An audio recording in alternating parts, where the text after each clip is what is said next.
Welcome to our channel పంతుల రామమూర్తి. మన channel అంతా కూడా ఆత్మజ్ఞానానికి సంబంధించినటువంటిది, మానసిక ప్రశాంతతకు సంబంధించినటువంటిది. ఈరోజు ఎల్కేజీ దగ్గర నుంచి పీజీ చేసేటువంటి పిల్లల వరకు ప్రతి ఒక్కరికి కూడా మానసిక ప్రశాంతత లేకుండా బాధపడుతున్నారు. ఒత్తిడి, చదువుల ఒత్తిడి, పని ఒత్తిడి, మానసిక పరమైనటువంటి ఇబ్బందులు. అందువల్ల మానసిక ప్రశాంతతను కలిగించేటువంటివే ఈ జ్ఞాన ప్రసూనాలు. కాబట్టి మన వీడియోలన్నీ కూడా ఉదయాన్నే 6:30 కానీ లేదా సాయంత్రం పూట నిద్రపోయేటప్పుడు టీవీలో ఆపేసేసి చూడండి. మీలో తప్పనిసరిగా మానసిక ప్రశాంతత అనేటువంటిది ఏర్పడుతుంది. శ్రీకాళహస్తీశ్వరుడైనటువంటి సద్గురు సుబ్రహ్మణ్యం గారు వేదాంత విషయాలను మొత్తాన్ని కూడా మన వ్యావహారిక భాషలో వివరిస్తూ ఉన్నారు. ఒకసారి అందరూ కూడా శ్రీకాళహస్తిలో ఉన్నటువంటి సద్గురు సుబ్రహ్మణ్యం గారిని చూసి రండి సార్. అలాగే బాపట్ల దగ్గర ఉన్నటువంటి చిల్లెళ్ళమూడి అమ్మ, ఆమె ఇంటికే అందరిల్లు అనేటువంటి పేరు పెట్టింది. మనం ఎవరైనా మన ఇంటికి అందరిల్లు అని పేరు పెడతామా? ఈరోజు కూడా కొన్ని లక్షల మందికి ఉచితంగా భోజనాలు.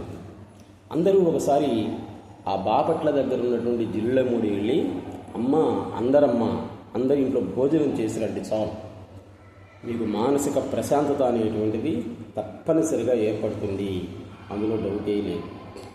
ఇంకా సద్గురు సుబ్రహ్మణ్యం గారు చెప్పినటువంటి జ్ఞాన ప్రసూనాలు అనేటువంటి దాని గురించి మనం చూస్తున్నాం. ఏదైనా కానీ పొందిన వాడికి చెప్పే అవసరం లేనే లేదు, పొందని వాడికి విన్నా ప్రయోజనం లేదు. శరణాగతి బుద్ధిని కూడా ఆయనే ప్రసాదించాలి. నీ ఇష్టం అని స్థిమితంగా ఉంటే అది భక్తి. ఆ విధంగా ఉండగలమా? ఉండలేము. మనం సామాన్య మానవులం. మనం బతకాలంటే డబ్బులు అవసరం. కష్టపడి డబ్బులు సంపాదించి కుటుంబాలను పోషించుకోవాలి. ఇది యోగుల యొక్క లక్షణం. నీ ఇష్టం అని స్థిమితంగా ఉండడం, అదే భక్తి. అది లేకపోతే భయం అనేటువంటిది ఏర్పడుతుంది. అందుకే మనం భయంగా జీవిస్తూ ఉన్నాం. అంతా మేకపోతూ గాంభీర్యం అంతే.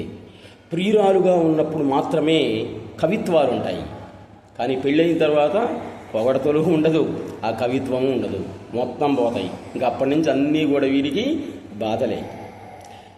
నీ ఇష్టం దైవానికి మొత్తం సమర్పించి కొద్దిగా నీవు తీసుకోవటమే దాన్ని ప్రసాదం అని అంటాం. మొత్తం ఆయనకి ఇవ్వాలి, మనం అందులో కొంచెమే తీసుకోవాలి అంటారు సద్గురు సుబ్రహ్మణ్యం గారు. జీవుడి యొక్క ప్రమేయం లేకుండా ఉచ్ఛ్వాస నిశ్వాసాలు జరుగుతూనే ఉన్నాయి, అంతే కదా. ఉచ్ఛ్వాస నిశ్వాసాలు మన ప్రమేయం ఏమన్నా ఉందా? నువ్వు అనుకున్నా అనుకోకపోయినా కానీ ఆ రెండు ఆగవు. అదేవిధంగా దేవుడి యొక్క ప్రమేయం లేకుండానే సృష్టి, స్థితి, లయాలు అనేటువంటివి జరుగుతూ ఉన్నాయి. ఇది తథ్యం. గాఢ నిద్రలో తనతో పాటు సర్వ ప్రపంచం వెళ్ళి మరలా లయమవుతుంది. చూడండి, మనం గాఢ నిద్రలో ఉన్నాము. ఎవరినో మనం కొట్టినట్టు, ఎవరినో మనల్ని కొట్టినట్టు, ఎప్పుడూ చూడనటువంటి కళలన్నీ కూడా వస్తూ ఉంటాయి అన్నమాట. ఆ గాఢ నిద్రలో మంచం మీద ఏ శరీరం అయితే ఉందో అదే దైవం, దేవుడు. ఎరుగ్గా కనిపించేటువంటివి జీవుడు, అంటే కళలో కనిపించేటువంటి వాడు జీవుడు. మంచం మీద ఉన్నటువంటి శరీరం అనేటువంటిది దేవుడు అంటారు సద్గురు సుబ్రహ్మణ్యం గారు. మళ్ళీ మేల్కొనగానే నూతనమైనటువంటి ప్రపంచాన్ని మనం చూస్తూ ఉన్నాం. నిద్రపోయి లేచినటువంటి ప్రతిసారి కూడా నూతనమైనటువంటి ప్రపంచం కనిపిస్తూ ఉంటుంది మానవుడికి. సుఖాలకు అలవాటు పడొద్దు అని, కష్టాలకు కూడా భయపడొద్దు. ఎందుకంటే ఆ సుఖం, కష్టం రెండూ కూడా అశాశ్వతం, శాశ్వతం కానే కాదు. వస్తూ ఉంటాయి, పోతూ ఉంటాయి. అందుకనే ఎవరైనా నిన్ను పొగిడితే నువ్వేమి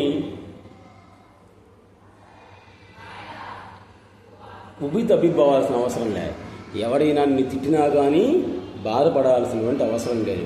ఈ పొగడ్తలు, తెగడ్తలు రెండూ కూడా అశాశ్వతం. ఈరోజు ఉంటాయి, రేపు పోతాయి. చూడండి, సింహాసనమే ముఖ్యమంత్రిని ప్రధానమంత్రిని ఎన్నుకుంటుందన్నమాట.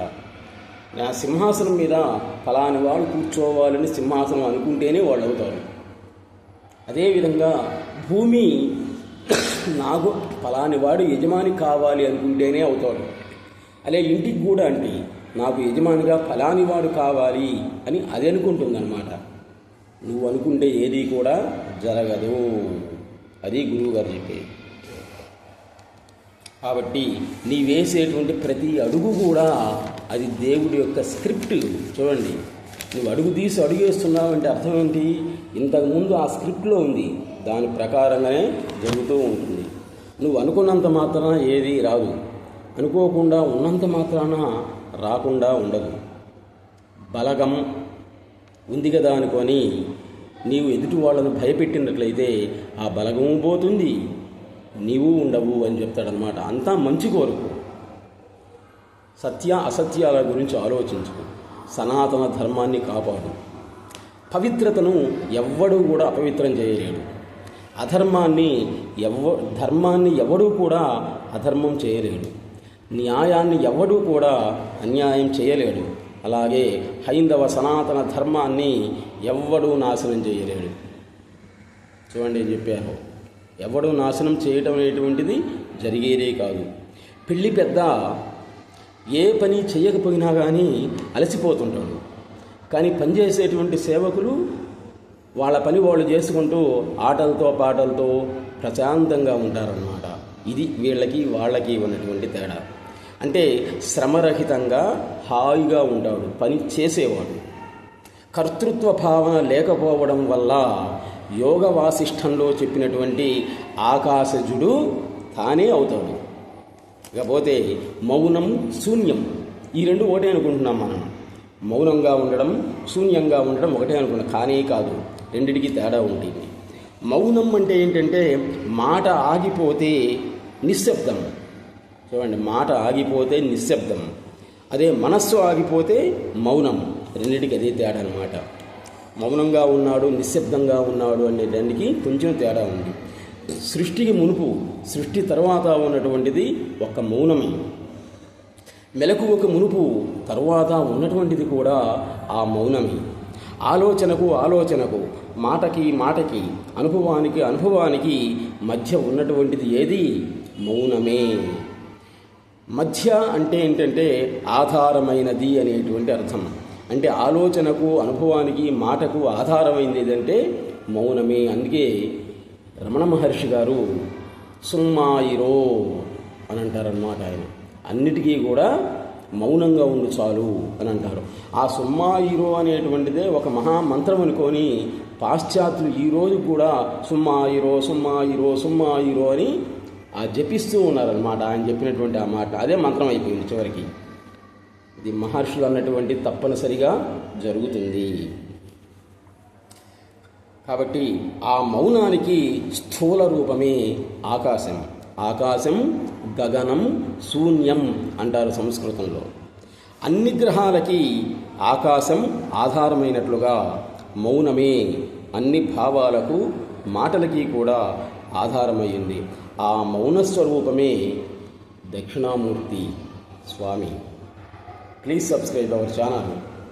మన వీడియోలన్నీ కూడా చెప్పాను కదా మానసిక ప్రశాంతతకు సంబంధించినవి కాబట్టి ఇది ఎవరికి పడితే వాళ్ళకి అర్థం కానే కాదు. బాధల్లో ఉన్నటువంటి వాడికి, మనశ్శాంతిని కోల్పోయినటువంటి వాడికి వాళ్ళకి బాగా అర్థమవుతాయన్నమాట. కాబట్టి మన వీడియోలన్నీ కూడా ఉదయాన్నే 6:30 కానీ, సాయంత్రం పూట అన్నం తిన్న తర్వాత నిద్రించే సమయంలో టీవీలన్నీ కూడా ఆపేసి చూడండి. తప్పనిసరిగా మీకు మనశ్శాంతి అనేటువంటిది దొరుకుతుంది. నమస్తే.